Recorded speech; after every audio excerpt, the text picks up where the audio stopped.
Thank you, Chair. The meeting is live on YouTube. We're ready to start. Thank you very much. Okay.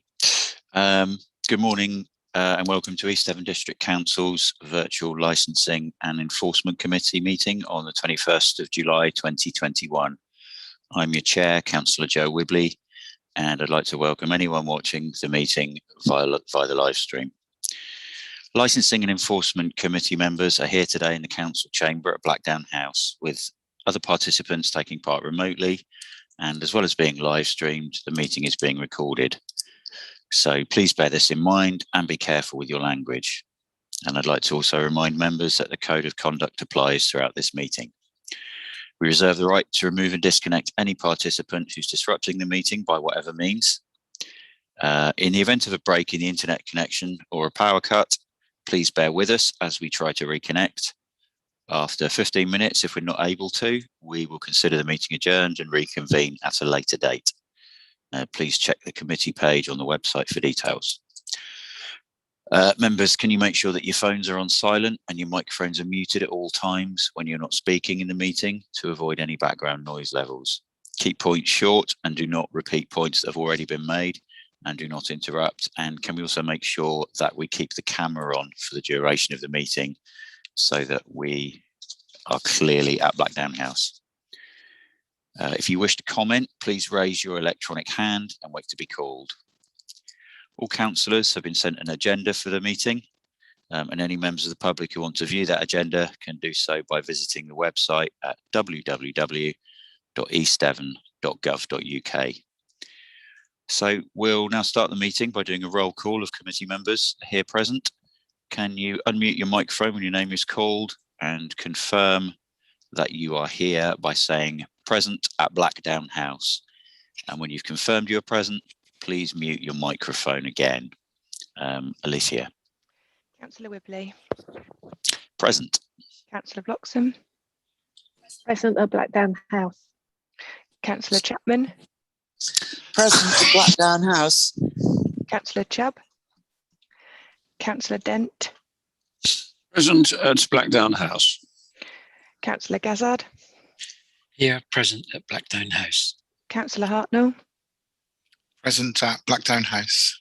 Councillor Jarvis. Councillor Manley.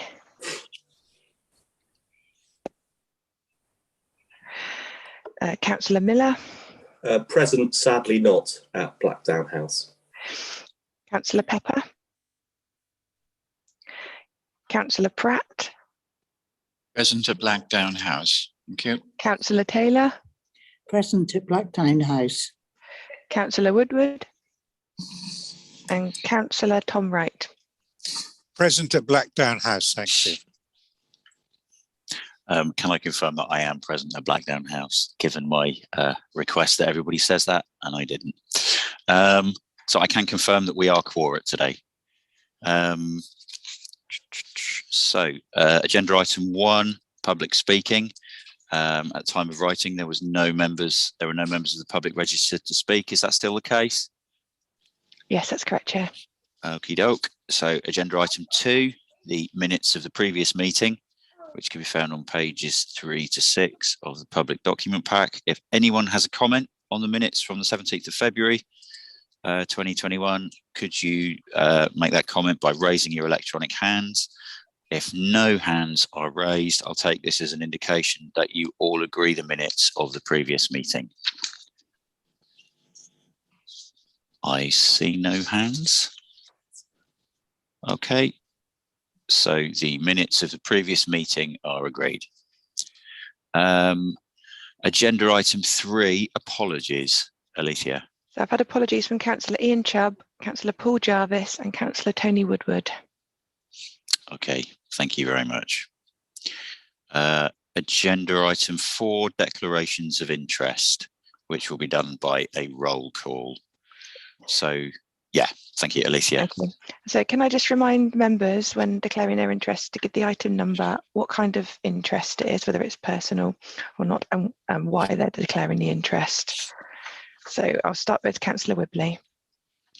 Nothing to declare. Councillor Bloxham. None, thank you. Councillor Chapman. None, thank you. Councillor Dent, None, thank you. Councillor Gazzard, None, thank you. Councillor Hartnell, Yeah, I think I should declare an interest as a county councillor just regarding licensing on the highway. thank you. Councillor Miller, None, thank you. Councillor Pepper, doesn't appear to be present. Councillor Pratt, None, thank you. Councillor Taylor, None, thank you. and Councillor Wright. None, thank you. Okay, thank you. Okay, thank you. Thank you, Alicia. Can other members just make sure they're muted? Thanks. Agenda item 5, matters of urgency. There are none. I'm getting some feedback here. Is everybody in the room muted? That's better. Brilliant. Cheers. So yeah, no matters of urgency. Agenda item 6, confidential or exempt items. And there are no items which should be dealt with in this way. So agenda item 7, the quarterly update report, which can be found on pages 7 to 17. So an update will be presented by the licensing manager, Steve Saunders. Thank you, Steve. Yes, good morning, Chair, and good morning, everyone. This morning, quite a lot of information and reports to go through. It's been quite a while since the previous meeting, and there are a flurry of policies to be reviewed and considered. So with regard to the first item, the quarterly update, I'll just highlight a couple of points that I feel may be considered and necessary. Sorry, Chair, can I just jump in, please? I think before the meeting actually starts with the substantive agenda, I think I ought to give some clear legal advice, because we have one councillor who is currently self-isolating and cannot attend Blackdown House in person, and who has indicated prior to the meeting that he wishes to speak on one of the agenda items. And I want to make it very clear why I'm giving the legal advice. So the Licensing and Enforcement Committee sits with 3 hats. First one is its role under the Local Government Act 1972, where it sits to decide issues of taxi licensing and general licensing policy, for example, issues around enforcement. And when it takes decisions under that hat, it recommends to council.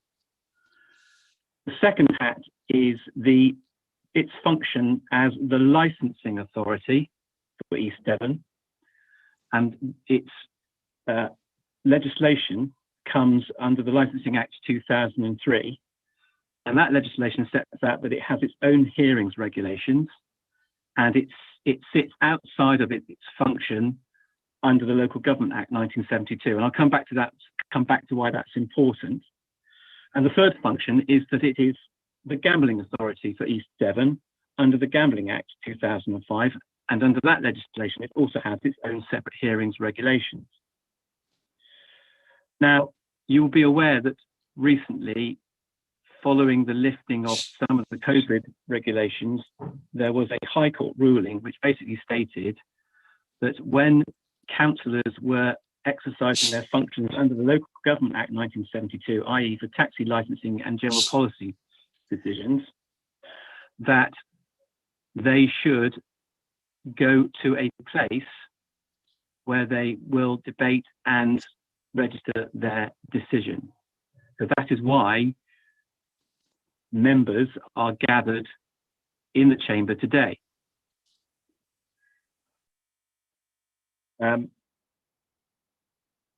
Item 8 on your agenda is a Gambling Act item regarding consultation on the gambling policy. Councillor Miller has emailed me prior to the meeting to express an interest in actually participating in that item, and with the potential of making some various recommendations that he feels are important. Because the Gambling Act sits outside of your functions under the Local Government Act 1972 as the General Licensing and Enforcement Committee, I am satisfied to give the advice that Councillor Miller can participate in that item on the agenda, and that he can vote on that item. The other items, I think it's at 7, 9 and 10, he is merely a listener into the debate. And that is why actually I'm going to ask officers today that when you go to express your vote on each of the items, that you actually have it done by roll call, so that it is actually clear who has voted. I hope that is clear. If there are any questions, can you obviously ask them now, and then I will mute down and allow Mr. Saunders to continue. So, Giles, can I just confirm, are you saying that actually Councillor Miller taking part in the debate as part of the committee remotely isn't possible either? I mean, I know that he can't vote because he's not here on the ones that are to do with the Local Government Act. But are you saying that he can't take part in any of the discussions as part of the committee on those other 3 items? I am, absolutely. He can only participate in agenda item 8, which is the item on the Gambling Act, because that is outside of your function under the Local Government Act of 1972. Okay, he cannot participate as a non-member, as somebody outside of the committee either? No, because he has to be in the chamber. He can participate on the Gambling Act one because he's a member of the Licensing and Enforcement Committee. I'll clarify that. He can participate in the items, but he can't make any recommendations. Yeah, on that's it. 7. Yeah. But he can fully participate in agenda item 8. Yeah. Right. Okay. So when he can, so you say he can participate but not be involved in any of the decision processes with the other items. 7, Absolutely. 9, and 10. Can't make any recommendations. That's as I understood it. Thank you, Chair. Yeah. Cool. And will he be speaking as from within the committee at that point, or outside of the committee? Because we invite non-members to speak as well. He should be invited at that point as a member of the committee who is not present, and so therefore cannot take full participation. Excellent. No, that's great. Sorry, I'm sorry. It's very, very confusing. Yeah. But, no, that's fine. I hope that's clear. I think Councillor Gazzard has his hand up. Yeah. No, that's fine. Councillor Gazzard. Thank you, Chair. Now that's been clarified. I was going to ask the same points as you've just done. So thank you for that. Thank you. Thank you. And now, without any further ado, Steve Saunders, please resume. Yes, thank you, Chair, and thank you for that, Giles. Just to reiterate the volume that we have today as a result of a number of policies requiring review and your kind input today. Going to the agenda item that we are at, the quarterly update. It's unusual, in fact, it's probably the first time that we've actually had a recommendation on the quarterly update, because it's usually details of what is happening within the district, but also nationally, and any changes coming up. And as you'll see today, for reasons that I'll explain, there is a recommendation in the quarterly update that this committee considers recommending to Council approval of additional budget of £40,545 to enable further recruitment of additional posts within the licensing team that I shall come on to. There are a number of points that I'll just briefly highlight, and as ever, without going through verbatim, I would welcome certainly any new points or any questions in relation to the report, and obviously there will be the recommendation to be discussed and considered as well. I'll just briefly move through a few issues I will highlight.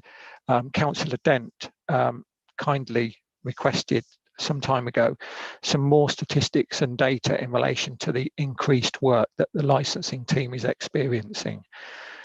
I think as members you'll be also clearly aware of the growing number of contested applications that come to a subcommittee.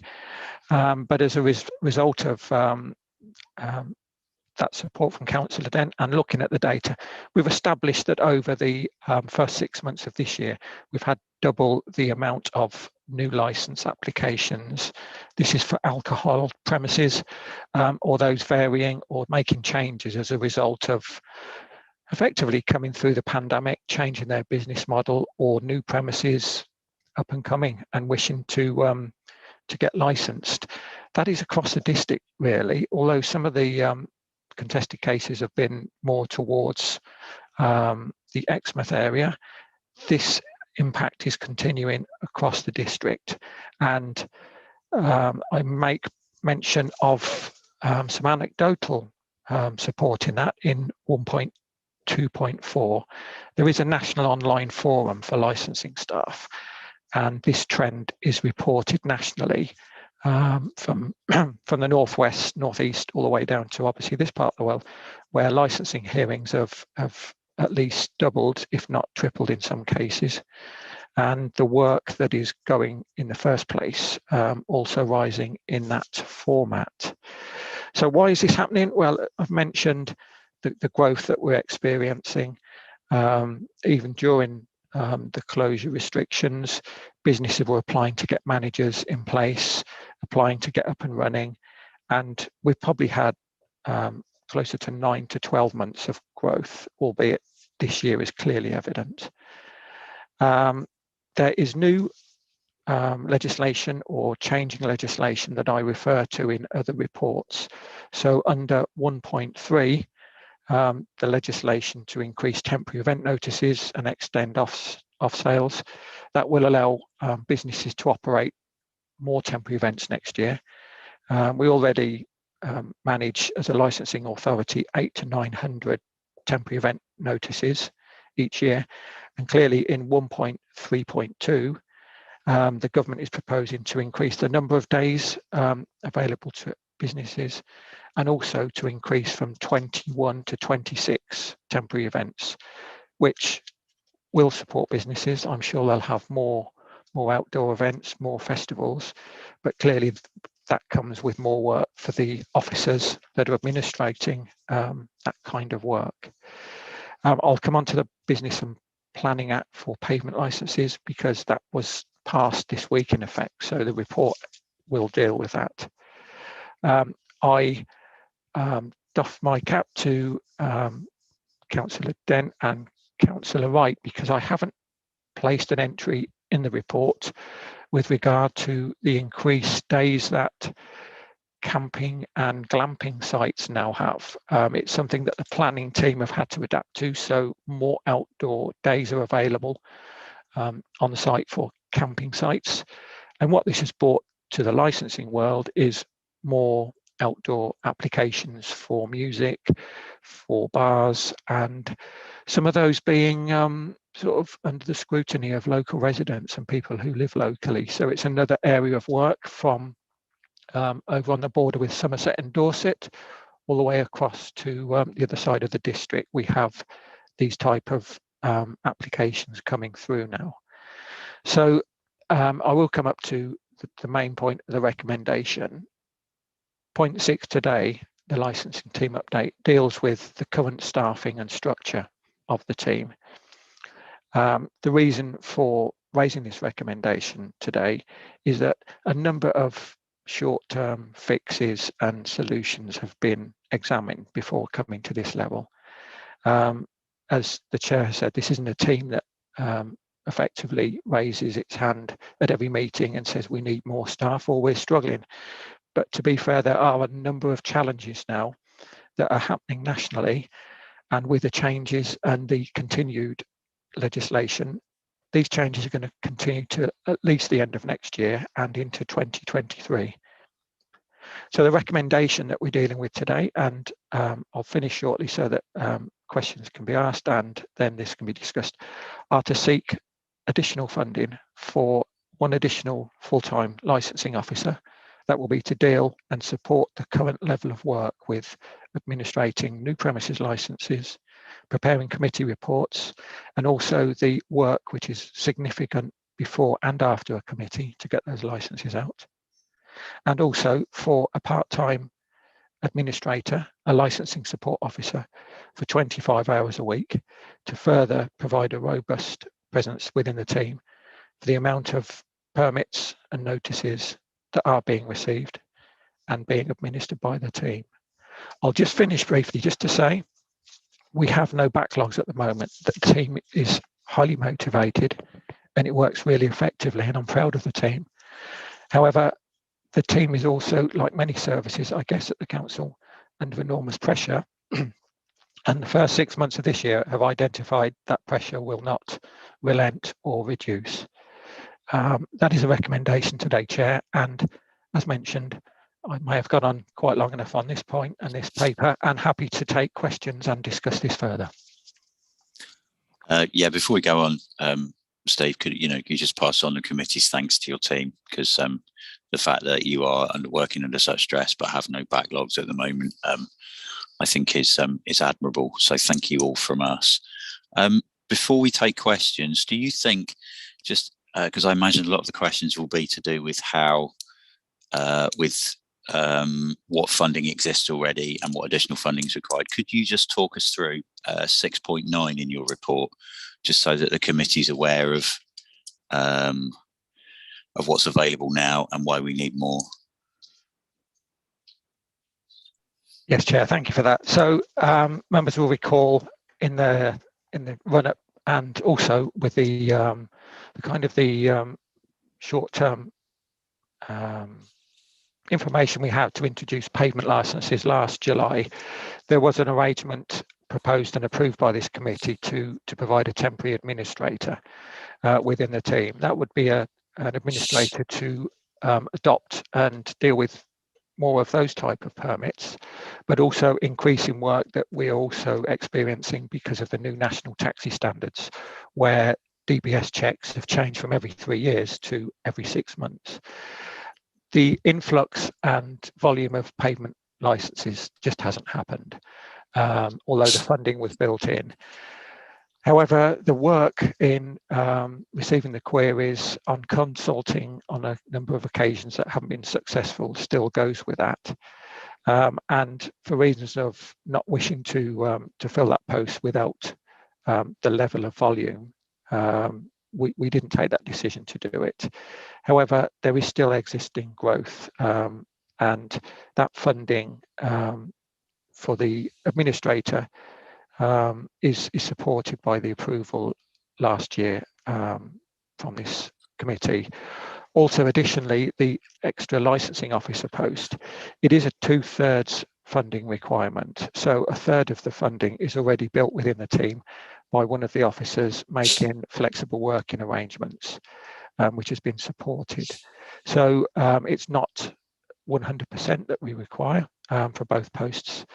It is partly funded already, but comes out under 6.9, still leaving a gap.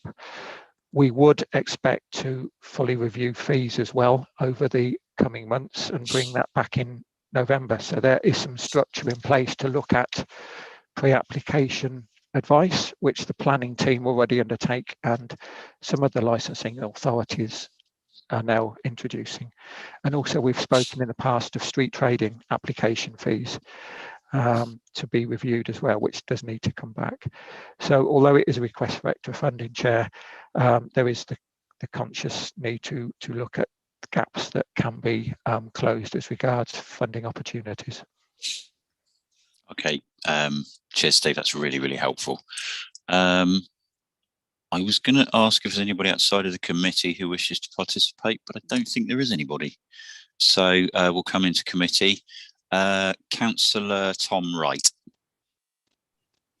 Thank you, Chair. Just to reinforce what Steve mentioned, and he referred to Alan and I, this glamping site, which has been set up on a large field in Otterton, is in effect a 56-day pop festival, as well as the glamping units. The license, which is what Steve referred to, is for bars, food outlets, and a music stage. Now, although we're looking at sort of the temporary basis because of the current restrictions we've had, my feeling is that if an event like this is successful, there will be pressure for them to continue way beyond when, well, I don't think we'll ever get beyond COVID, but when the current dire consequences of COVID are behind us, I think they will continue. And I think that's something we have to be prepared of, be prepared for. So I support the need for funding so that we are able to deal with these future pressures that are coming. Local authorities, as my experience the police force did, is often reacting to things, whereas I think if we can actually have a strong probability of something occurring, we should be in a position to meet it before we're chasing our tails. That's all I want to say. Thank you. Thank you, Councillor Wright. Councillor Gazzard. Thank you, Chair. Well, firstly, can I echo what you said at the beginning, Chair? I'd like to thank all the team, licensing team, for the immense work that I've been doing under extreme pressure. And I suppose I should declare an interest that I have attends this weekend in Exmouth, and the help that the team have given me has been absolutely magnanimous. So I'd like to thank them as well.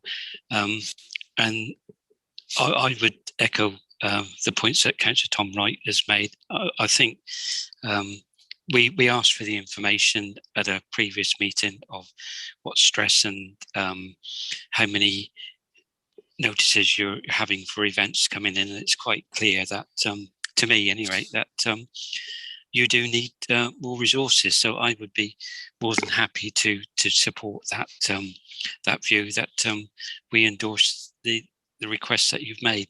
But can I just ask a question on page 11, 5.1, pavement licenses?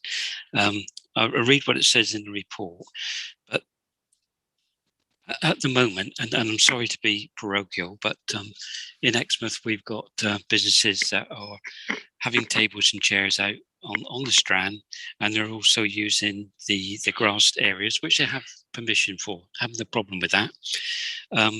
Do you foresee that is going to continue next year after September? Because obviously I've been talking to lots of various charities in Exmouth, and they're looking to hopefully have events on the Strand next year, and their concern is also about whether or not the grassed areas are going to be used as they are now. And I apologise, Chair, if that's not what the pavement licence is about. Thank you. Thank you, Councillor Gazzard. I think that may be something that we will possibly discuss on the later agenda item. But your concerns about that are duly noted, and I do share them. Councillor Millar. Thank you, Chair. Firstly, I agree with Councillor Wright, Councillor Gazzard, and if they haven't already recommended the proposal to agree this extra resource, I would like to. I don't know whether I'm seconding or proposing. I don't know, but whichever, I either propose or second. Secondly, I wanted to ask a question on the report based on licensing subcommittees and making representations. It's been a sort of an issue with residents recently about how they can make representations, and residents seem to be confused about the relationship between the 4 licensing objectives and our licensing policy. So I'd like to ask, through you, Chair, I'd like to ask Giles or Steve whether they can give me some information on the relationship between the policy and the objectives in terms of these subcommittees, with a view of how decisions are reached legally. Thank you very much, Chair. Steve or Giles, would you like to come back on that? I think I'm quite happy just to report on the manager aspect of that, and if Giles has anything further. But the policy we revised, as we will be today with the gambling one, we revised it towards the end of last year. It stands us in very good stead for appeals, and the policy, as I understand it, is more details of our decision-making processes. So, for example, a section of the policy now includes environmental considerations, the fact that we have beautiful coastline and an area of outstanding natural beauty, although the 4 licensing objectives do not consider that nationally and haven't changed from government. So I know, Chair, you're also looking at possible lobbying in relation to bring in environmental factors further as one of the licensing objectives. So the policy is there. We state it as our requirement. However, when it comes to decision making, it has to be broadly on those objectives and the operation that's put before the committee. If that so can I come back very briefly, Chair, just to emphasise this. So in a subcommittee, we are not allowed to use our licensing policy. We literally have to exclusively use our 4 licensing objectives. And am I right in thinking that our licensing policy is more for our own kind of use for the land we own? Is that correct? That's how I read it, but it's just something I wanted to get straight, because I think it's confusing residents in terms of which document or which is superior, basically, in terms of what's going on. Thank you. I think, just to interject, I think we had in one of the subcommittees, we had somebody, one of the interested parties, making most of their representation on the grounds of what is said in our policy rather than the 4 licensing objectives. And I think that confused us a little bit on the day. But yeah, Steve. So I'll interject there if I may. So the 4 licensing objectives come from the legislation itself, the Licensing Act. The policy then is a framework around which you will build your decision making. And I have to say that the framework, if you look at the frameworks across the policy frameworks across the country, they will all be very, very similar, I would imagine, unless they're within the inner cities. But fundamentally, you have to consider the 4 licensing objectives and whether the application fits around those, and whether you can, using your framework, we say, fit the objectives of the commercial premises to the sort of shall we say, licensing offer you would hope to see in East Devon. Now, built on top of that, of course, you do have to consider, as I said, the 4 licensing objectives, and one of those things are things like crime and disorder, and of course there are the responsible authorities, such as the police, of course, are in a sense the experts on crime and disorder. They're the ones with all the for example, the statistics around antisocial behaviour and crime in an area, and you will need to then consider their representations in any licensing application. So it is both an art and a science. It's a very tough decision, but then you have to come across, as you are regular councillors who have the best interests of the district at heart, and so therefore you make your decision on your own, as I say, should we say, common sense, having regard to the framework and the licensing objective. And I think we do that. I think we do that particularly well in East Devon. Just because there are objections to any licensing application doesn't mean it should be rejected. The whole idea is in a sense, that you allow it to continue for a period of time to show that they can manage the premises properly, and the responsible authorities and anyone who has an interest and the licensing authority itself can seek reviews of licenses, you know, as they progress. If you are not happy with the way that they are managing it, given what they promised when they represented themselves at a licensing hearing.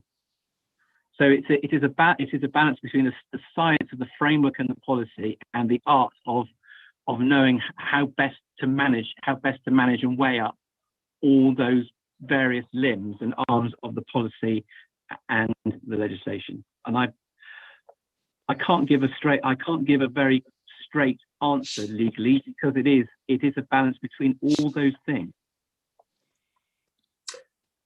Okay. For you, Chair, I'd just like to thank Giles for that explanation, because obviously, having just joined the committee, I've got to go through training, and I think it's fantastic that Giles has just given that seminar on licensing legislation. Thank you very much, Chair. Thank you, Councillor Miller, and thank you, Giles. Councillor Dent. Thank you, Chair. For 1 or 2 points. First thing, I'd just like to thank Steve for the detailed report he gave, particularly around the staffing issues, which we asked for, and it's been very clear and comprehensive and very easy for me anyway to support him. I'd just add to the point that Tom was making about the pop-up glamping site, which is on the horizon from where I live. And of course, that's been quite interesting in itself, that it was a balance initially between traffic, the approach roads, because it's only down unmade up lanes up there, and then you have the nuisance factor, the noise factor, because of entertainment and so on. Well, and they were all balanced out, and I have to report that we can see the tents very clearly from my house. We have had much more noise from Bicton and the horse trials than we ever do from there, and I don't think we'll ever hear them. They're far enough away from anybody. What's also interesting, Steve Gazzard's point about the tables and chairs and the use of this strand in Exmouth, is that it just looks, with more and more people having holidays, staycations, holidays in this country, that we are shifting towards a cafe society. And I suspect there will be much more of this in the future around the country. I mean, Exmouth is our example at the moment of where that outdoor eating and drinking and general socializing has been hugely, has increased hugely, and I think is very attractive to see people socializing in that way with relatively good behavior, certainly during daylight hours. So I suspect that'll also mean that the pressure on pavement licenses will continue on the officers and the committee. So thank you, Steve, for your report, and thanks for the update from Giles as well. Cheers. Thank you. Chair, can I just say that actually one of the soft objectives for those councillors who weren't around when the Licensing Act came in, that one of the soft objectives from the governing party at that time was that it was to move away from the sort of spill out of a pub at 11 o'clock, have your customary fight, and then a jump into the kebab shop or the curry house. And the whole idea was to relax life, so that fundamentally you didn't have the 11 o'clock shift for responsible authorities, particularly police, in every town across the country, and that actually licensing was relaxed so that people could, as it were, come and go throughout the day and the nighttime economy, in order that it sort of relaxed the way in which licensing was managed, and we didn't have these sort of 11 o'clock Friday, Saturday night tensions in towns across the country. I just thought I'd make that point, because that was the soft, as it were, the soft policy at the time. Cheers, Giles. That is duly noted. Next, we have somebody who I'm sure has never had a fight and then gone to the kebab shop, Councillor Maddie Chapman. I wouldn't bank on it. Thank you, Chair. My thanks to Steve and the team as well. I have noticed in 4.2 in 1, and I've picked this up, and we haven't had the any events put on by the town council, obviously during lockdown, but it does mention here fire-resistant trading gazebos. Now, Steve, I have not been aware of this before. Town council does have a lot of gazebos. I don't know if you can sort of give me some background or what to do on this. And if they need to be fire resistant, can we get a spray to spray the gazebos we've already got? You say it is, part of the licensing condition now. Have I just missed it, or is this fairly new? Thank you, Chair. Yes, thanks for that, Councillor Chapman. This literally came out of the safety advisory group around 2 years ago, specifically for Sidmouth Folk Week, where there were 60 traders all shoulder to shoulder, and it was the fire service that expressed the need to be fire resistant, but also some corporacy as well. So fortunately, the fire resistant ones that can be purchased are all white. So the team did some work. There is a kite mark, a British standard, that we required as a condition, and traders were successful in obtaining those. If it helps, I can perhaps send some details over to the team at Exmouth Town on those details. The traders were actually able to self-supply them, and it assisted greatly because they're also collapsible and go up and down in minutes as well. So happy to email some details over on that information. Oh, thank you, Steve. Yes, because we do have a lot of gazebos, so maybe we can make them fire resistant, because I know, they're quite expensive. We've got so many. Thank you, Chair. Thank you, Councillor Chapman. Councillor Bloxham. Thank you, Chair. Yeah, I can only echo everybody else's thanks to the team, which they've been extremely busy and some difficult and challenging at times, and to Steve for a comprehensive report with all the extra information that we wanted. I also wanted to draw everybody's attention to item 7 regarding the training update for members, because I believe there are some extra dates there available for training. So if members are not trained, that would be a good opportunity to actually be able to sit on subcommittees, because that does give you the experience and may answer some of those questions that Councillor Miller had today. And those that are trained, if they did have the opportunity to volunteer to sit on subcommittees, that would be useful. Just to round up, I believe that Sorry.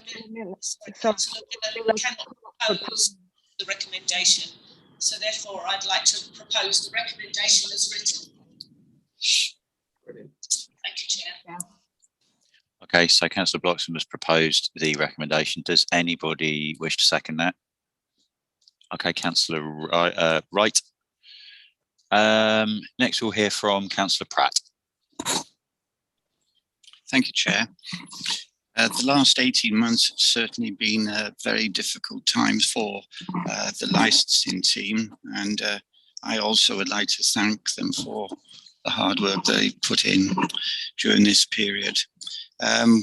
Hopefully, when the economy improves, I would expect the licensing work to continue and increase. And I have no problems at all with the recommendation, and I'd be happy to support that. Thank you. Thank you very much, Councillor Pratt. Councillor Hartnell. Thank you, Chair. Just echo comments regarding thanks to Steve and the licensing team. Just one question, item 4.2 on the agenda regarding the street trading and Sidmouth Folk Week, just noting the reduction in capacity for the pitches, which I assume would be based on the previous government rules and regulations regarding socially distancing. So notice that the trading pitches had reduced from 60 to 19. So the question is around income for the council regarding the reduction in capacity, and then also as the restrictions have now been relaxed, will applications that come forward be subject to reduced capacity, or will we be looking to get back to sort of normal capacity levels? Thank you, Chair. Okay, thank you, Councillor Hartnell. Steve, are you able to answer those? Yes, certainly. And it's a very detailed question, which happy to answer because it is very relevant. So for the last 2 years, the operation that licensing have operated for licensing and allocating those pitches has been in a kind of flux or handover with the events team, with Nick Christo's team. With last year Folk Week being cancelled, it didn't operate, but with some recruitment and the events team adding numbers, it was possible to kind of hand this operation over this year. There was a great deal of debate with Safety Advisory Group, and also as Councillor Hartnell said, that the timing of it, it was right towards the end of government restrictions being relaxed. So in line with some consultation with other authorities, with Sidmouth Town Council, the feedback return was to operate, even at the end of the restrictions, to operate a reduced operation this year. Nick Christo's team went out for 20 pitches. I personally thought they'd be oversubscribed, as they usually are, and they would be having 30 or more. They actually were only able to fill 19 because the traders themselves weren't able to fill those pitches. So this year it is the temporary hybrid approach still. I think Nick is still looking at that option. And then next year it will be service as normal and the full 60. The funding itself does go to Street Scene now because street trading consents don't charge a fee currently, and the right to occupy land on East Devon land is charged by Street Scene and Property and Estate. So yes, there'll be a slightly reduced income this year, but normal service next year if that covers all those angles. Cheers for that, Steve. One more point from Councillor Miller, and then we will go to the recommendation. Yeah, firstly, Chair, sorry for making a proposal I wasn't actually allowed to do. And secondly, just in reference to Councillor Bloxham in terms of training, I've signed up for training in October, and I just wanted to ask, Chair, in terms of this committee, how many members on this committee are trained? So, what's our pool, so to speak, on the subcommittee? Because I understand, Chair, that you've had a few problems in the past, getting a trio, so to speak, for subcommittee hearings. So just to ask, how many of us are trained? Thank you. It's a really good question. I personally, I think the idea is that we're all trained, and then we can have as wide range of views and expertise as we can on the subcommittee, and it spreads the spreads the workload as well. Steve, do you actually have any figures on how many of us are able to attend subcommittees? I think it's probably about half of us, isn't it, at the minute? I think it is. It's something that both myself and Sue Hell maintain the details of. I've got to apologise. I did have item 7 down as a point to raise as well, for the reason being that the impact on the members today is evident. The more subcommittees we get, the more times that Sarah and Sue are contacting you for your availability. So there is a list of trained councillors. We know that back in 2019, we had the full training that was delivered by the lead expert in the country, Philip Colvin, who came to Blackdown House.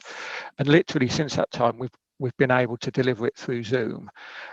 Just for those that may be interested, the date of the 10th of August is now oversubscribed. So the training date of the 13th exists, and both Sue and I are more than happy to arrange those sessions. If that assists, Chair, thank you. That's very helpful. Sarah has just said we have 8 out of the 15 of us are trained to do subcommittees. So you actually have a number as well. Councillor Miller. Right, okay, thank you. So we have a proposer and a seconder for the recommendation for this item. So we shall now go to Alicia. I think we're going to do this by roll call, aren't we? Yes, we are, yeah. So if I read out your name, if you just say whether you're for or against the recommendation. Okay. So Councillor Whibley. For the recommendation. Councillor Bloxham. For the recommendation. Councillor Chapman. For the recommendation. Councillor Dent. For the recommendation. Councillor Gazzard. For the recommendation. Councillor Hartnell. For the recommendation. Councillor Manley. She's not here. Oh, she's not here, sorry. Councillor Pratt. For the recommendation. Councillor Taylor. For the recommendation. And Councillor Wright. For the recommendation, thank you. So, okay, so that's 9 votes for and none against. So that's carried. Okay, thank you very much, and thank you very much, committee. I'm sure the team will be delighted to hear that. So we now move to agenda item 8, the gambling policy report, which is pages 18 to 73. I'm sure you've all read every word. Absolutely. And we will now receive a report from today's star of the show, Steve Saunders. Thank you again, Steve. Thank you, Chair, and also thank you all for your support, and I will feed that back to the team. Thank you. Yes, the next paper is a statutory policy that we have to review every 3 years.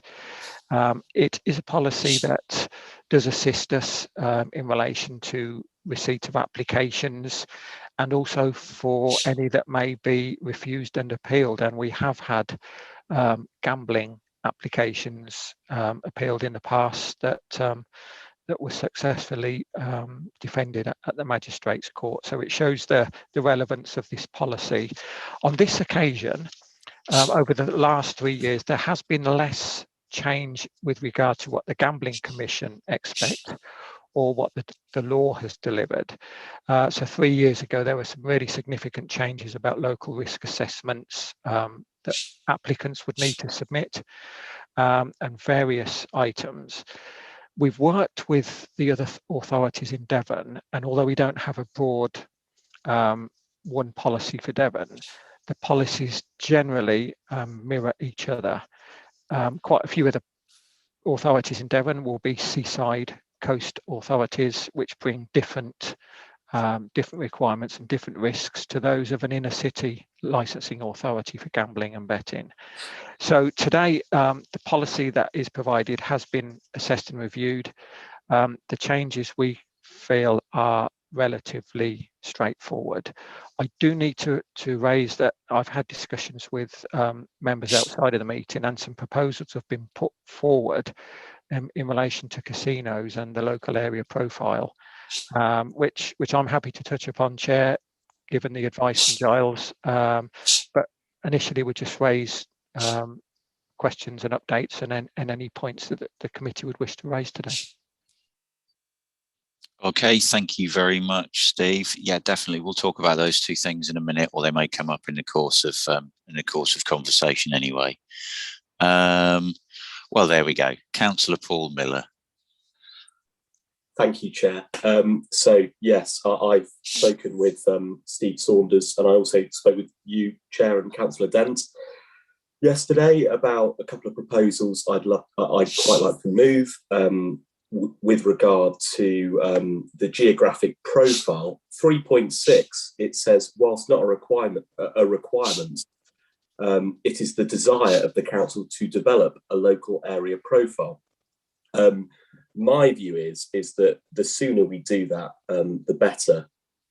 You know, when such applications come to sub-hearings, and I think Councillor Chapman is in the room, she will know in Brixington there was a betting shop, Ladbrokes, I believe, when in the Brixington shop area, where I feel that was it's closed now, so it's safe for me talking about it. But I think it was a terrible place for that betting shop to go. Very unpopular in the area, and if the council had more local statistics about vulnerable people in the area, the fact that it was equidistant between 2 primary schools, it would have allowed the council maybe to have opposed it and to have won on appeal if there was an appeal. So I think all that local area profile investigation, I think that's really important. So my first recommendation is to recommend that the licensing team endeavour to come back to the next meeting with a report on how they can develop a local area profile. So if you can, I believe this item, I can move things from my virtual setting. So I'm going to propose that. Secondly, my other recommendation is on casinos, and it's one of the few areas in gambling policy that we can influence as a council. We can say that we don't want casinos in our area, and we can, and it has to go through full council.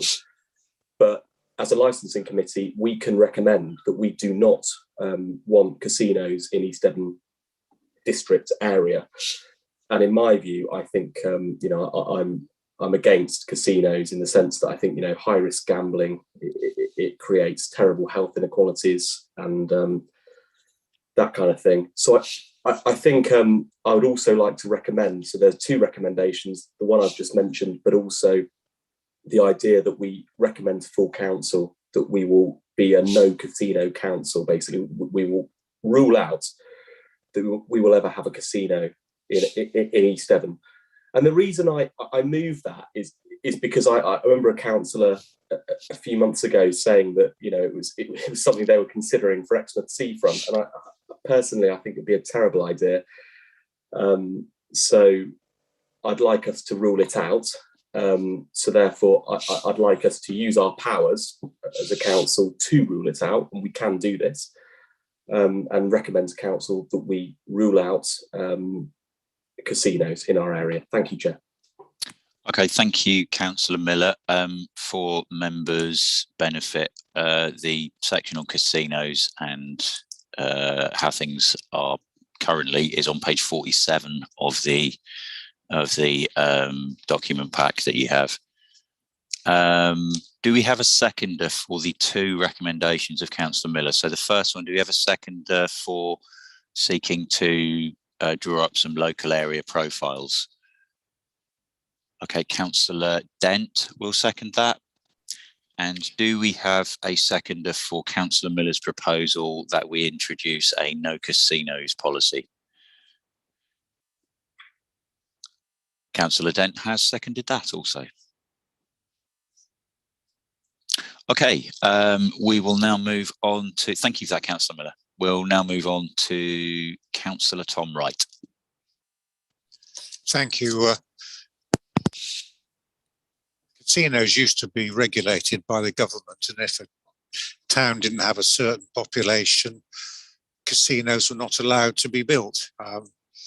As a result of that, the casino in Oxford shut, and more importantly to me, a casino shut in the High Wycombe area. And those of you might be interested, that was the Woburn Country Club, which is now the building they used to show Fawlty Towers. That building actually that is Fawlty Towers was once the Woburn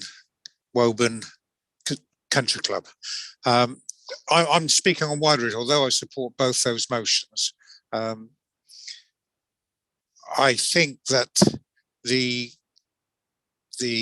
profile, the detailed profile of the area should not just be for this committee to be involved in, but I think it also lies within planning, because when we have planning meetings discussing applications, very often the planning officers or planners give us information on businesses, premises, things in the area, often to say why an application shouldn't be allowed because certain facilities such as schools are missing. So I think between planning and licensing, we should be able to draw up quite a detailed and very useful profile of our district. Again, touching on that, it seems that licensing differs very much from planning in that licensing can say, oh, we've got too many betting shops, we've got too many of this in an area, whereas of course the planning are specifically prevented from using competition and too many of a similar business being in an area, because the principle behind planning is that competition leads to cheaper and better services. So I actually think there is a need, if we're drawing up this policy, and I totally agree with Paul Miller, I definitely think that we should have some method of integrating planning in the data gathering, because licensing, like planning, are the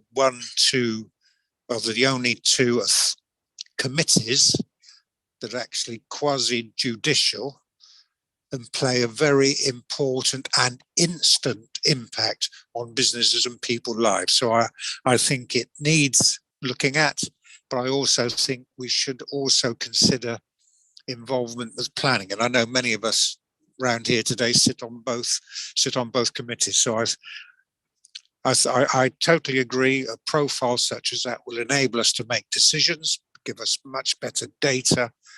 But I think it's also a planning issue, and I think it would be short-sighted not to include some element of planning input in drawing up the profiles. Thank you.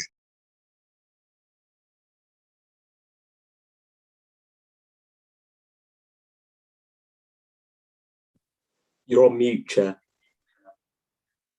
It's going so well. Can I just ask Councillor Wright whether that is a formal recommendation? That we involve planning as well. Planning. I mean, well, Steve may want to comment whether planning already involved in the consultation anyway of the Gambling Act. Yeah, I was, when I was on mute, that is exactly what I was going to ask Steve. If he wants to just explain, maybe if he could explain a little what these local area profiles are and how he would see them being drawn up. And no, can I just answer Paul's query about? I think it's something that should be explored. It might be that planning law prevents us from having that cross-party collaboration. But at the end, the idea of planning and licensing is to enhance the lives of the people of East Devon, or at the very worst, preventing harm. And I think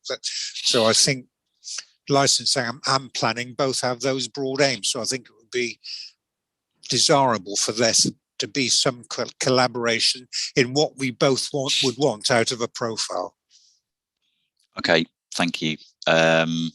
Steve, what are your views on this? Steve Saunders. Yeah, it's work that's been conducted by some other authorities, certainly cities. I think Exeter have moved in this way, being a city-based authority.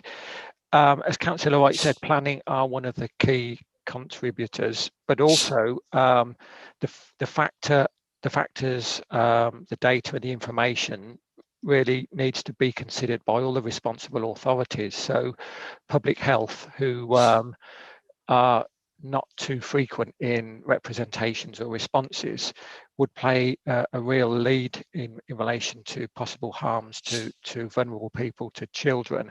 I think planning is key because they are an authority that fall under East Devon.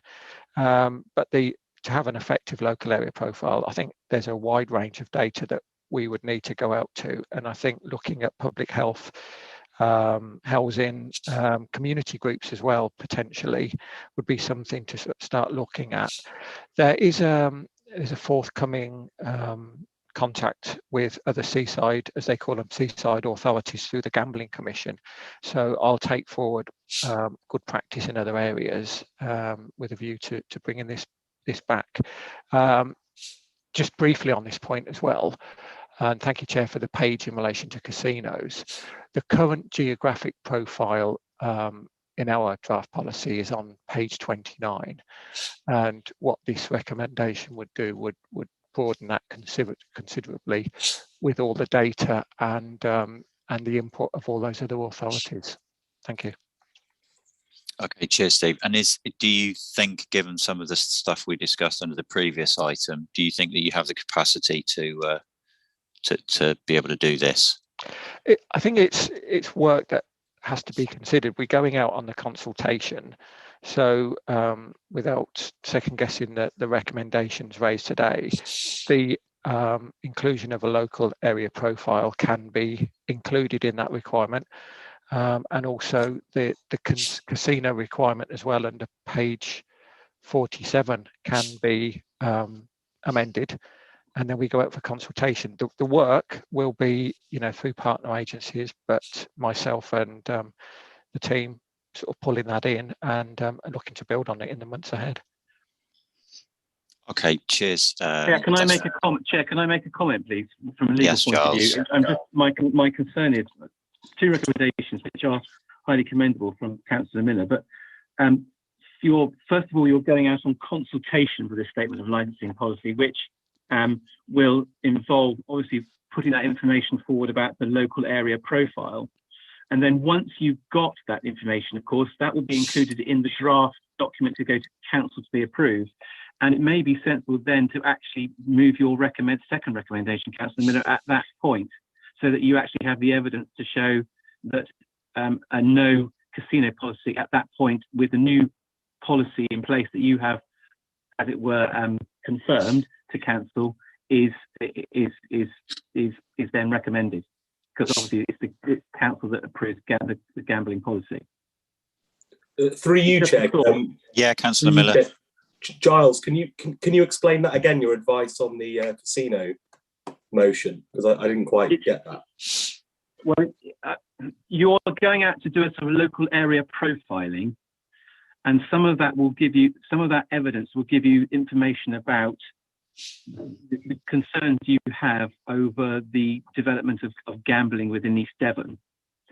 And then at that point, when you have the evidence and the concerns raised by the responsible authorities, it might be sensible then to move your recommendation at the point where the draft policy is being confirmed and sent as a recommended for Council to adopt, so that you actually adopt the no casino policy at that point, and that goes in so that it's actually there as part of the document. Yeah, I can see the logic.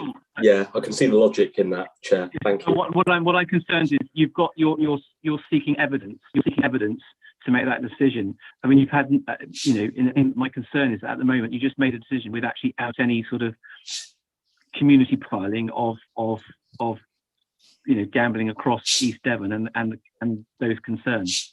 You'll have updated, information. So effectively, the local area profile will strengthen potentially the evidence for the casino. Absolutely. Motion. Got you. It's right. Okay. It's how the committee want to play that, and I don't want to pour water on the fire now, but it just seems the logical way to do it, in that you gather your evidence. Yeah. Because of course, if for example somebody came in to make an application to open a casino tomorrow, and we said, well, we've got no casinos, and they said, well, where's your evidence? You haven't gathered it. Chair, can I amend my recommendation that we please do include it, that we basically go for my recommendation on a local area profile, and as part of that, my proposal on excluding casinos from the district is included as one of the key questions in that consultation. That will be part of the research on the. I don't know how to word that in terms of what we're doing, but are you able to? Sorry, Councillor, are you able to look at that, Giles, in terms of the wording for us to vote on? I will work on that with my colleague Rebecca, who's also listening in, and we'll come up with the appropriate wording for the recommendation to go forward in the minutes. Okay, that's fine, and we may need a seconder for that again. Okay, Councillor Dent. Yeah, Chair, as seconder of both motions, as far as casino is concerned, I see from the report anyway that the council is currently not enabled to grant grant a premises license for a casino. So in a sense, we're on hold anyway. So I'm happy. Thank you, Giles, for the advice. I'm sure Paul Miller agrees that we stand back on the casino recommendation, but fully support the area profile research that needs to be done. Thank you very, very much, I just Councillor need to be Dent. clear. Yep, Giles. Giles, you're on mute. There we go. Sorry, it keeps clicking on. I just want to be clear from a legal point of view what the recommendations are. So we've got Councillor Miller's recommendation that we do local profiling. I didn't quite catch the second. So we have the no casino policy once we've got information. Is that what you're saying, Councillor Miller? Well, obviously, I listened to your advice, Giles, in terms of should we include that in a consultation? What do you think, Giles? Because whatever you say, I'll consider in terms of my recommendation. Well, I'd quite like to invite Steve on that, because I think that's because it's his team that will put that consultation document, draft consultation document out. Well, through you, Chair, I think Steve. Yeah, no, absolutely. I think you know, I as I understood it, before I Steve, as I understood it, it was just to include some kind of reference to including casinos within that consultation, potentially. But anyway, Steve, what do you think? Yeah, I mean, we kind of we do have to go out for consultation imminently. The timescales are rigid, so redrafting the local profile isn't going to be possible to get it out to consultation. My thoughts were that we add in the reasons and the key points that are changing, the consideration under page 47 of adopting a no casino policy, so that all consultees can respond accordingly. But I also just wanted to go back briefly, if I may, Chair, on Councillor Wright's point. I just wanted to be really clear that casinos are the highest end of gambling, so there is no more than current government support for one regional casino, 8 large casinos or 8 small casinos, so that the amusement arcades and the adult gaming centres that we have in holiday parks or in most of the towns are not casinos at the moment. It is the high-end gambling where it's generally most of the night, and it's generally table betting. It is what it is. So I just wanted to make that point quite clear. And the other thing I wanted to clarify. Sorry, the other thing I wanted to clarify running from that then is there seems to be a sort of a recommendation, a further recommendation from Councillor Dent. On what? Well, I think Councillor Dent was seconding Councillor Miller's recommendation. Right. Okay, that's fine. I just wanted to clarify. That. Okay. Okay. Well, we'll just continue the discussion, and then we'll come back to you, Giles. From you, Chair, can we absorb what Steve has said in my recommendation that basically this casino idea will come through a consultation. Yeah. I'm fully supportive of that. Thank you. Okay. Cheers. Councillor Hartnell, thank you for being patient.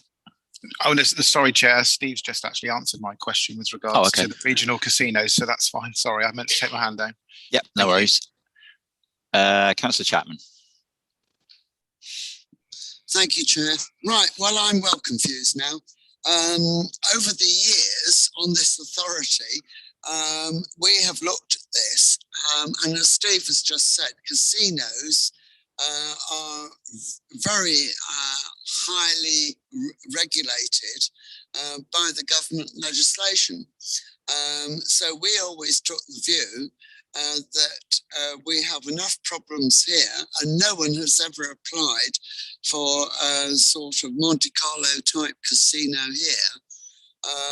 And also at the time, last time we discussed this, we were talking about all the gaming and gambling online. So yes, we've got the one-line bandits, as they used to be called, and all the different things in the arcades. But we've never had a big casino type come forward. And so I don't know why we're getting so excited about it.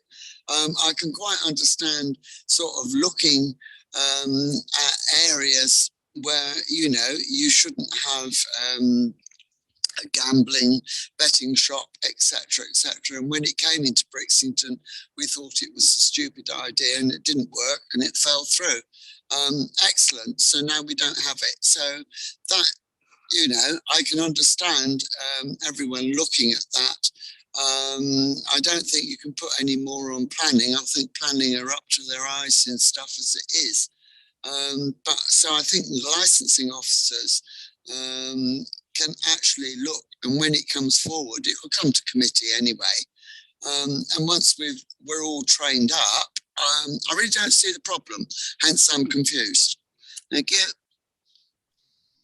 Okay, thank you, Councillor Chapman. I think we've postponed your confusion anyway, given that Councillor Miller has withdrawn his specific casino recommendation. So there's no need to be confused just yet. Book it in for November, Councillor Chapman. Okay, okay, Councillor Gazzard. Thank you, Chair. I just wanted to say that my points have been answered by Giles and Steve. Just responding to Maddie, yeah, she's probably right, but I mean, it doesn't hurt, does it, to be one step ahead of the game, because sooner or later somebody will come, I'm sure, and ask for a casino somewhere in East Devon. So I think it's a sensible way to go. Well, I know it's going to. I think it would have to go to planning, yes. But I mean, I think as a policy from licensing, it would be a very good policy to have, and planning would probably have to take that on board. But yeah, I think it's a good weapon, if you like, to have in our armory. And just because we haven't got a casino at the moment, it doesn't mean, in my view, that sooner or later somebody may come forward with that sort of suggestion, and to have it in our policies already, I think is one step ahead. Thank you. Thank you very much, Councillor Gazzard. And you know, there have been rumours in the past. There have been rumblings. So I believe it is a sort of a relevant consideration. As far as the local area profiles that we're talking about, I think they're kind of getting a little bit lost here, because we have been distracted by the casino thing. But from what I've read and been told, they're really, really useful tools in terms of us determining decisions and having actual evidence to determine them. And for subcommittees, they're very, very useful in terms of us arriving at a decision that is correct for the area. And without them, it's one less sort of piece of evidence that we have. I just think it's, personally, I think they're really useful. Councillor Miller, and then we'll have a quick word from Steve, and then hopefully go to Giles with a recommendation for us. Thank you, Chair. With respect to Councillor Chapman, who I admire greatly, she's one of my close colleagues on the council. I would say that it creates a double lock, basically, by excluding casinos through our policy. You're absolutely right, Councillor Chapman, through you, Chair, that we can't have one anyway because the Secretary of State hasn't given permission. But that could change very quickly, and therefore, for us to exclude it would be a very good message. And I think it's an important message. And just to assure Councillor Chapman, you know, I did a lot of research before moving this. I didn't just move it out of, you know, doing it because I thought it would make me look good or anything like that. You know, I've done a lot of research. There are loads of councils that are doing this, and I think it's important that we do as well. I think that's important. On the even more important point, with regards to our local area profile, I think it's a really important piece of work, and I think when you look at it, so especially when it comes to gambling policy, the things that you've got to take into consideration is protecting children from harm, but also vulnerable adults. And I think if we can get a local area profile in certain areas, I mean, Councillor Chapman mentioned I live very near this betting premises, now closed, so we can both talk about it. It should never have gone there. And if the council had this information about the number of sheltered housing nearby, you know, the fact that it was near primary schools, if we had that information, I think that would never have happened. So I think the whole idea of having a local area profile is so it enables the subcommittee to have reasons to confidently reject applications for gambling premises in areas that where it shouldn't be. So, you know, I hope both of my recommendations are taken on that basis, that, you know, I'm just trying to help the council, basically. Thank you. Thank you very much, Councillor Miller. So, Chair, on the back of that, can I suggest then that you've got the report as is, and obviously that has a time frame which is very tight, and Steve needs to get out and start consulting on that. But can I recommend, and I hope that Councillor Miller will be happy with this recommendation, that the committee recommends that the licensing authority commissions a piece of work to develop a local area profile with a view to consideration for a no casino policy in the future. Okay. Yeah, I'm very happy with the wording Mr. Salters has provided. Thank you.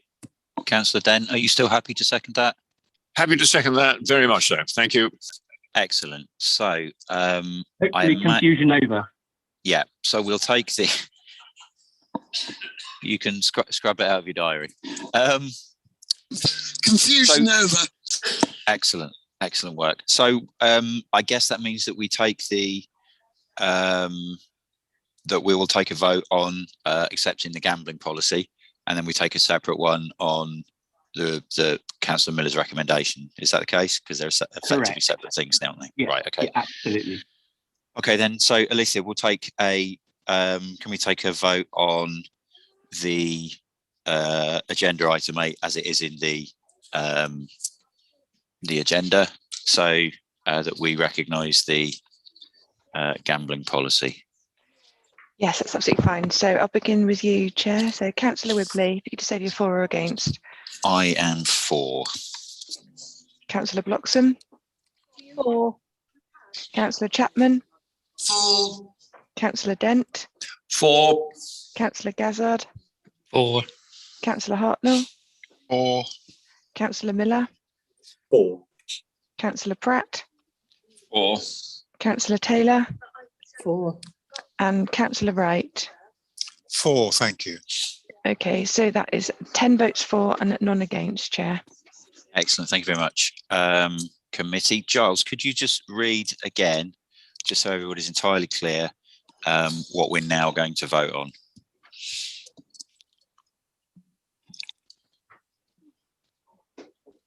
Ahead. There we are. So that the committee recommends that the licensing authority commissions some work carried out on local area profiling with regard to gambling, with a view to considering a no casino policy in the future. Excellent. Okay. DSOs have got a note of that, yeah? Yep. Sorry, I've said yes on their behalf. I don't know. Yes, I assume I have. Right. Yeah, good work. Councillor Dent and myself are happy with this wording. Thank you. I think. Yeah, happy. Thank you. Everybody's happy. Right, we'll see if everybody's happy now. Alicia, could you Okay, do a so roll call? I'll do the roll call again. So Councillor Wibley. Just Councillor Wright has just put his hand up. his physical hand. Okay. Yeah. My concern with Giles's recommendation is it, in some ways, it's a bit too narrow and prescriptive. I think there are a number of reasons why we would like the more detailed local area profiles to do with other licensing issues, such as bars, such as betting shops. Okay, Giles, the wording of that seems to be that the only intention of that profile is to combat the danger of a casino coming. Okay, Giles, Well, could we put the word including in there rather than with a view to? So, well, the local area profiling will allow you to develop your policy in any which way you see fit, given the framework. So you could consider with a view to considering, or with a view to including a no casino policy in the future. Yeah. So okay, the local area profiling will give you an opportunity to develop your gambling framework in any which way you see fit, given the constraints on obviously statute and guidance, etc. But also it doesn't preclude you then having a no casino policy at the top end of gambling. With respect to Councillor Wright, Chair, I'd like to move the same recommendation as I have. I don't want to change it. Thank you. No, that is. You're still happy with that, Councillor Dent? Happy with that. Thank you, Chair. That's cool. I mean, I think the fact that it does only include the thing about casinos, as has been said, we can then use it for anything. And I don't think that when the licensing team are doing their work, they're necessarily just going to be focusing on that, even though that is the one thing mentioned in the recommendation. So, Alicia, let's vote.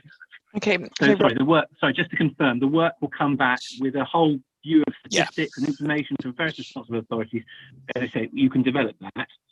So, but the no casino policy, considering a no casino policy, stays as recommended by Councillor Miller, seconded by Councillor Dent. Yeah. And that is the recommendation that you are voting. It's considering, not including. Yeah. Thank you. Absolutely. Okay, then, Alicia, third time lucky. Okay, so Councillor Whibley. 4. Councillor Bloxham. 4. Councillor Chapman. 4. Councillor Dent. 4. Councillor Gazzard. 4. Councillor Hartnell. 4. Councillor Miller. 4. Thank you. Councillor Pratt. 4. Councillor Taylor. 4. And Councillor Wright. 4. Okay, Chair, so that's 10 votes for and none against, so it's carried, okay? Okay, that's great. Thank you very much. I propose we take a 10-minute break and return here at 11:50.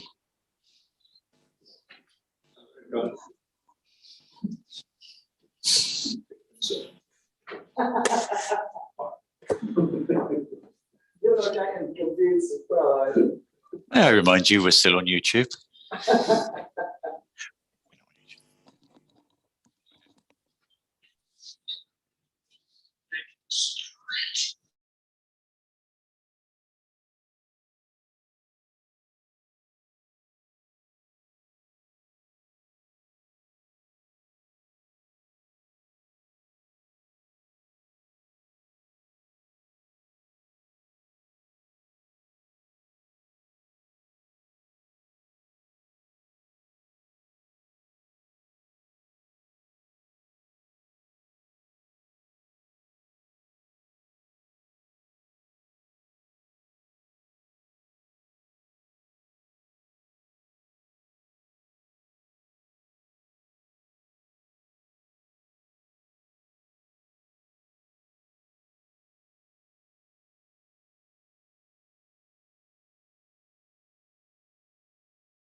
Chair, we're ready to restart whenever you're ready. Okay, folks, we're ready.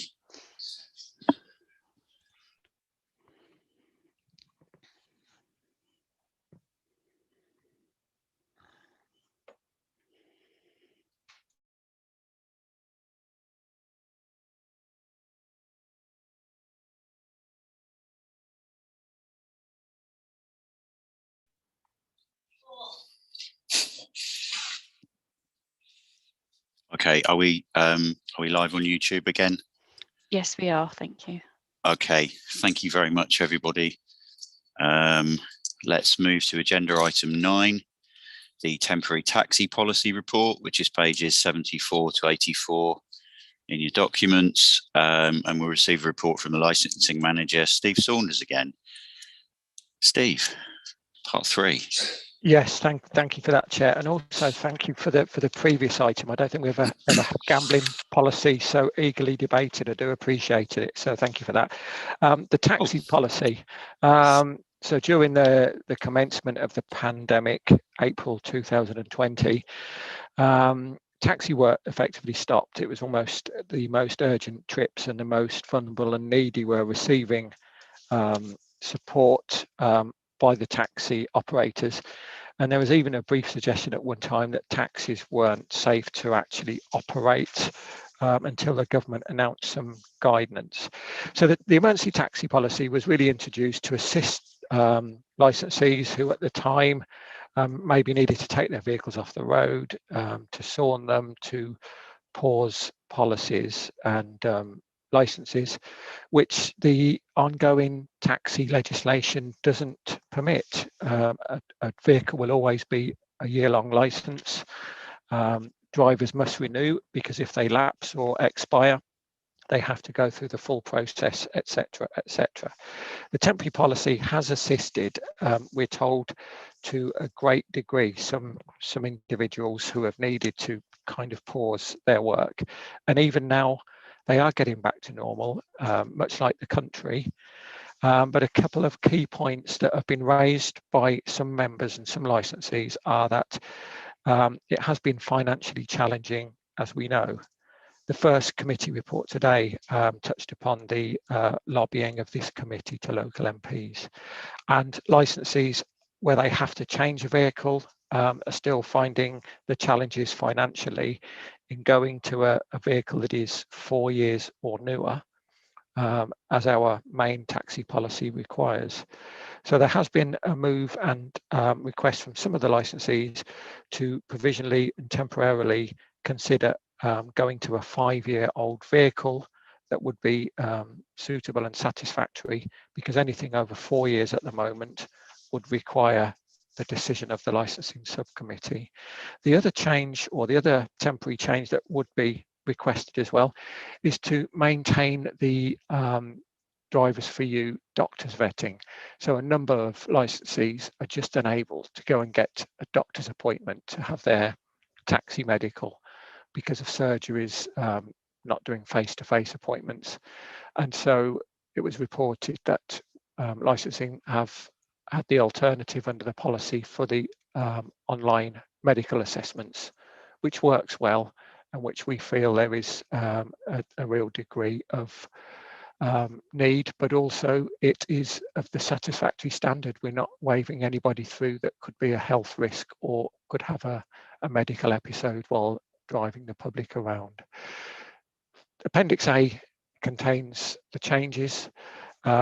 Today, the recommendation is whether the committee feels it is still necessary at this point of the year to continue with the temporary COVID taxi policy, and the recommendation is to extend it and maintain it until 31st of December, by which time the full policy will have been brought back for review in November in order to support the trade. Thank you.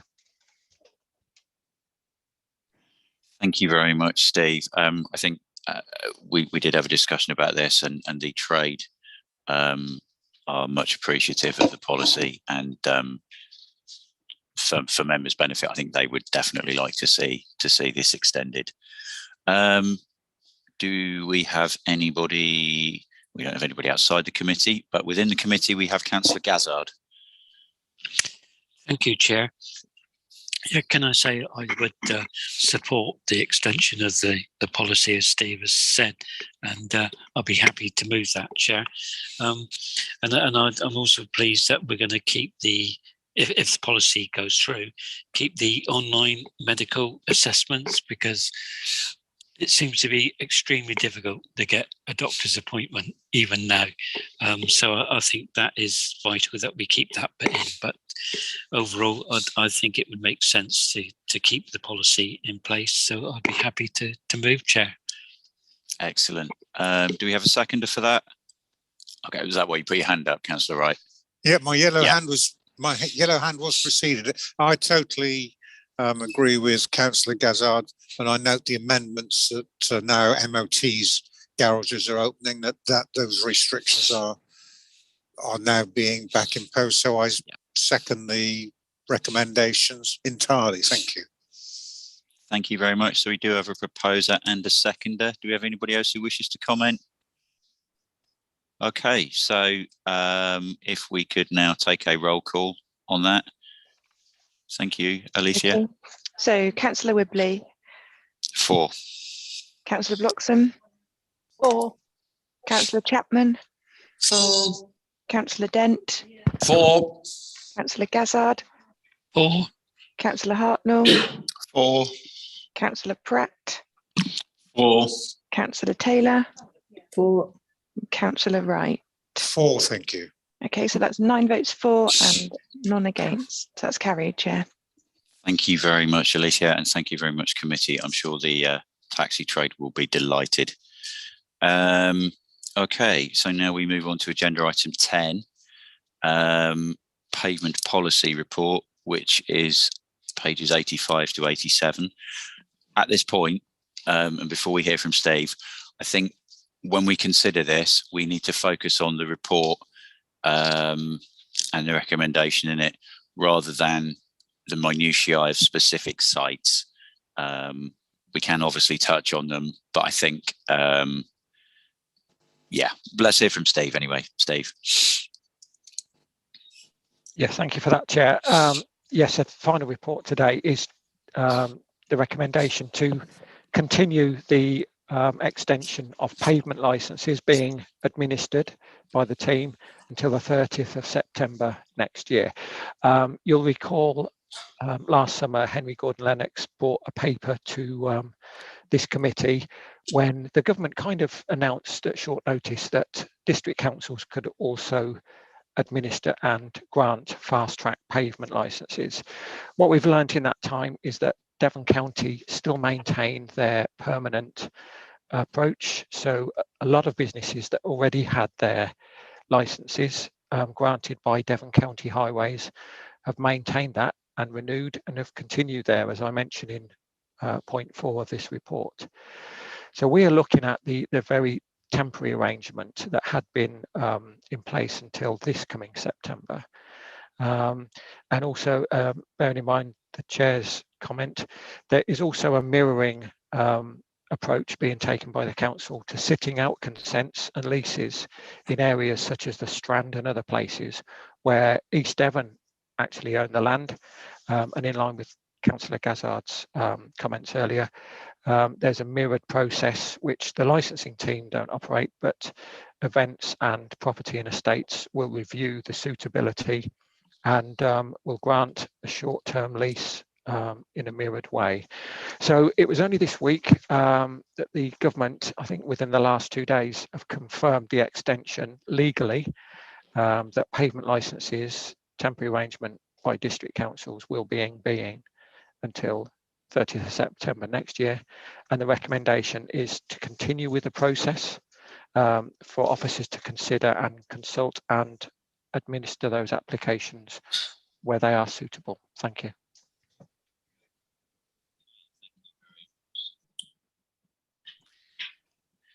Okay, thank you very much, Steve. For that, do we have anybody who wishes to speak on this? And so I think what we're talking about is the continuation of the district council continuing to administer temporary pavement licenses.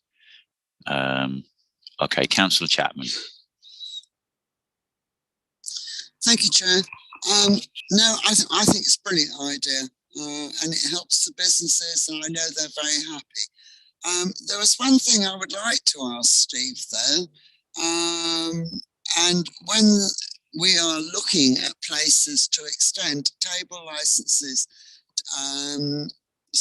for the cafe culture in the Strand, which I think is wonderful.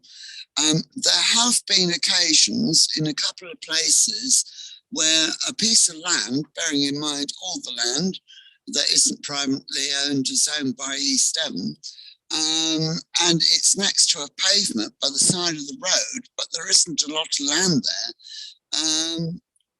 How much land do you allow for table and chairs to be put out? Because it has caused some consternation. Do we have a size of land that we allow? And trying to squeeze tables and chairs on a bit of grass next to a pavement, which is next to a road, I don't think it's a very good idea when they could perhaps be moved somewhere else to assist the businesses. So do we have an area specifically of the size of land that we can put tables and chairs on, or are we just squeezing them in where requested? Have we got any guideline on that, please? Thank you, Chair. Thank you, Councillor Chapman. I think that is more a question about sitting out consent, but Steve, do you have any response to that for Councillor Chapman? Thank you, Councillor Chapman. I think that may be one for Tim Childs and the property team, because they do assess the location of anything that's on grass, so that wouldn't be a pavement licence. What we're actually doing with pavement licence is doing the work for the highways team. It has to be highways owned footpath or road, so it's quite a win-win for Devon County in that we're administering their work for them. And when an applicant applies, they have to send us a plan, they have to measure the distance, and there has to be a suitable gap that still affords pedestrians access when it is on a path or next to a highway. As regards a grass area, I think it probably is a sitting out consent or a lease, and I'm sorry to say we don't administer those, so I couldn't quite fully comment on how they assess the suitability. Thank you very much, Steve. Councillor Hartnell. Thanks, Chair. Just quite surprised that the number of applicants is quite low. I just wonder whether we need to put some comms out on this so that businesses are aware that they can apply for these temporary licenses, albeit obviously I don't want to put too much additional pressure on our team, but it is, obviously making businesses aware of this, because a lot of these businesses are opening up, having been closed for such a long period of time. We want to make sure that they exploit every opportunity that there is to earn revenue through the busy sort of summer season and beyond. And being that it's been extended to September next year, it's not a bad deal for businesses to be spending £100 for a license that will see them through next summer as well, potentially. So I'd just maybe like to see something included in the recommendation that we could just put some comms out. Thank you, Councillor Hartnell. It's a good point. Steve, what is your take on why the numbers have been so low? My assessment of that is because a large number already held their licences with Devon County, who do a fantastic job and have administered those for years. So, for example, if you're in Sidmouth or Exmouth and you've got your highways licence, other than the fact that you can go for a temporary cheaper licence, there isn't a great deal of incentive. I think it's a fair comment. Last summer, there were some messages that went out from our council's business team and the comms team, and I think now the fact that the legislation's been refreshed, there's certainly no reason why that couldn't be repeated, and I'm quite happy to take that up with the communications team to get some social media and other messages out that it's been extended for another year. So I'll take that on board. Yeah. That's brilliant. Okay, I think Councillor Hartnell is nodding at that. Cheers. Thank you very much, Steve and Councillor Hartnell. Councillor Gazzard. Thank you, Chair. Well, I'm very supportive of local businesses getting back onto their feet, and as we're talking about pavement licenses in brackets, I think it would be beneficial for it to be extended until September 2022. But obviously the other issue which I touched on earlier, I think that needs to be addressed, which is something separate, and hopefully that will be addressed. But on the basis of the pavement licenses, I'd be happy to move that recommendation, Chair. Thank you very much, Councillor Gazzard. Do we have a seconder for that? Councillor Hartnell is happy to do that. Councillor Gazzard, I would say that I'm completely supportive and sympathetic of what you're saying, and if I can help in any way with that, I'd be happy to do so. So we will have a talk.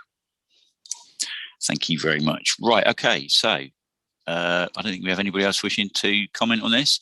We have a proposer and a seconder. Alicia, could you do the roll call vote for us, please? Yes, certainly. So we've got Councillor Wibley. 4. Councillor Bloxham. 4. Councillor Chapman. 4. Councillor Dent. 4. Councillor Gazzard. 4. Councillor Hartnell. 4. Councillor Pratt. 4.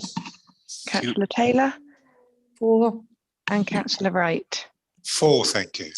So that's 9-4 and none against. So again, the vote's carried, Chair. Thank you very much indeed. Can I thank all of the licensing team again, and Steve especially for his star turn today. You're going to have a rest now.